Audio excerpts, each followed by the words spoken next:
અરવલ્લી જિલ્લામાં મગફળીની ખરીદી શરૂ મગફળીના ટેકાના ભાવ વેચાતા જ ખેડૂતો ઉમટી પડ્યા હતા। વહેલી સવારથી ખરીદી શરૂ થતાં જ કામગીરી આરંભાઈ હતી। સતત માવઠા બાદ ખેડૂતોને મોટી આશા છે।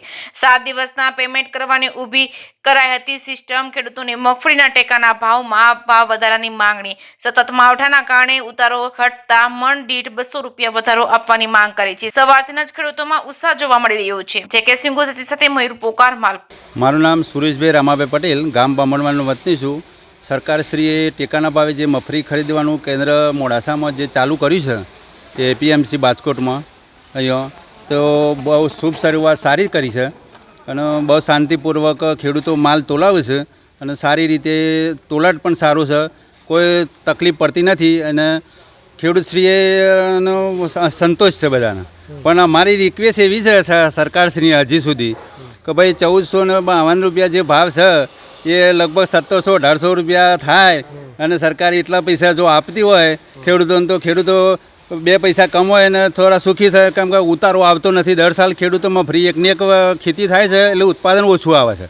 એટલે સરકારશ્રીને અમે એવી રજૂઆત કરી છે કે ભાઈ ખેડૂતોને ભાવે થોડોક વધારે મળે, 200 રૂપિયા ભાવ, 200-300 રૂપિયા પ્લસ થાય તો ખેડૂતો તો પગભર થાય અને થોડા ખેડૂતો સુખી થાય અને સક્ષમ થાય તો ખેડૂતો અને એટલું જ જોવા મારે તો સરકાર પાસે બીજું તો અમે કંઈ માગી નથી શકવાના, ભાવમાં જ માગી શકવાના છીએ। ભાવ સરકાર આપે તો ખેડૂતો હજી થોડા સક્ષમ થાય અને સુખી થાય થોડા, અમારી તો એક જ લાગણી છે અને માગણી છે। પટેલ દ્યારાભાઈ ગોવાભાઈ, ગામ બામણવાડ, તાલુકો મોડાસા, જિલ્લો અરવલ્લી। ટેકાના ભાવની ખરીદી આજથી ચાલુ કરી છે। આમ તો કાલે મુહૂર્ત કરી લીધું 9 તારીખે, પણ મોડી સરકાર વહેલી ઉઠી ખેડૂતોને હું જોયું એ મહત્ત્વનું છે। પણ કોઈ પણ ખેડૂત રહી ના જાય અને સમયસર જેટલા સાધન બોલાવે એનું તો લઈ જાય એવી અમારી વિનંતી છે। અમે ભાડાના ટ્રેક્ટર લઈને આવીએ છીએ એટલે અમારે ડબલ ભાડું ના પડે એના માટે ખાસ ભલામણ છે મારી।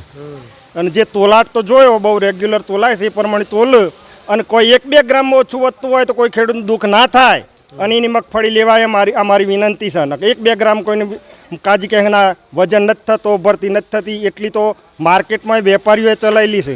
એટલે દરેક ખેડૂત રહી ના જાય એના માટે ખૂબ સરકારને નમ્ર વિનંતી છે કે જે આજ તો જોઈએ બહુ સારું ચાલે, આ ઉનાળું ચલાવી તો કોઈ ખેડૂતો બારો થશે નહીં।